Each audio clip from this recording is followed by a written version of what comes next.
নমস্কার বন্ধুরা, মিষ্টির হেসেলে সবাইকে স্বাগত। আজকে আমি তোমাদের জন্য নিয়ে এসেছি চালের পাঁপড়। এটা বাজারেও কিনতে পাওয়া যায়, কিন্তু আমরা ঘরেও তৈরি করে নিতে পারি খুব সহজে। তাহলে আমার সাথে থাকো তোমরা।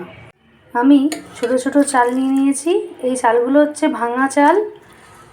বস্তায় অনেক সময় নিচের চালটা আমাদের পড়ে থাকে, আমি সেগুলোকে ফেলে দিই না, সেগুলোকে আমি এভাবে কালেক্ট করে রেখে দিই। এই চালটাকে আমি ভালো করে ধুয়ে সারা রাত ভিজিয়ে রেখেছিলাম। প্রেসার কুকার গরম করে কিছুটা সাদা তেল দিয়ে দেবো কিছুটা গোটা জিরে, দিয়ে দেবো সামান্য জল। একটু গরম হয়ে গেলে দিয়ে দেবো ভিজিয়ে রাখা চাল, দিয়ে দেবো জল। আমার এটা 400 গ্রামের মতন চাল আছে, তার জন্য আমি 2 লিটার জল দিয়ে দেবো। এটাকে ভালো করে সেদ্ধ করে নেব। সেদ্ধ করার সময় দিয়ে দেবো 2 চামচ নুন।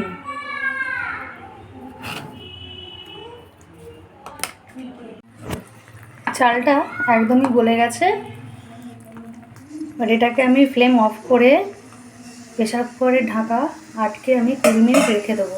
তোমরা চাইলে এটাকে ডিরেক্ট সিটি দিয়েও করে নিতে পারো, কিন্তু আমার যেহেতু প্রেসার কুকারটা ছোট, যার জন্য আমি করতে পারিনি। 20 মিনিট পর আমি ফিরে এলাম। কিছুটা আমি বার করে নিলাম, আর বাকিটা আমি প্রেসার কুকারেই রেখে দিলাম গরম অবস্থাতে। এটাকে আমি হাতা দিয়ে আরেকটু ভালো করে পেস্ট করে নেব। একটা দুধের প্যাকেট নিয়েছি, এটাকে আমি পাইপিং ব্যাগ করে নেব, ছোট্ট করে ফুটো করে নেব। একটা প্লাস্টিকে তেল মাখিয়ে নিয়েছি। গ্লাসের মধ্যে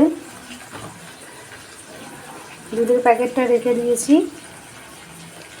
দিয়ে পেস্ট এর মধ্যে দিয়ে দেবো।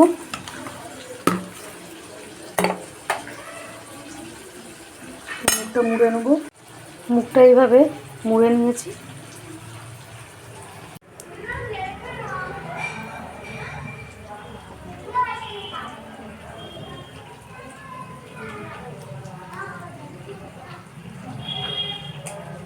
বিভিন্ন ডিজাইন তোমরা দিতে পারো।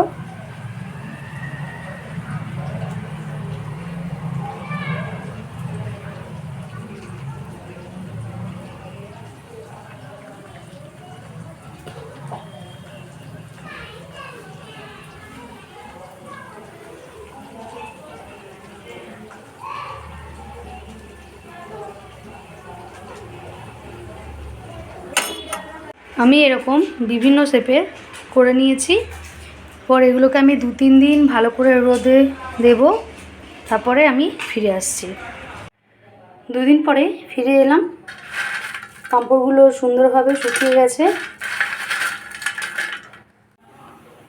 কড়াতে তেল গরম করে পাঁপড় ভেজে নেব।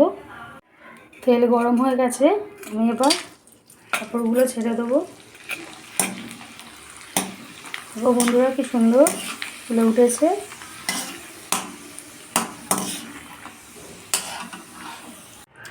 হয়ে গেল আমার চালের পাঁপড়। তো তোমরাও ট্রাই করো বন্ধুরা। কেমন লাগলো অবশ্যই আমাকে জানিও। Thank you for watching.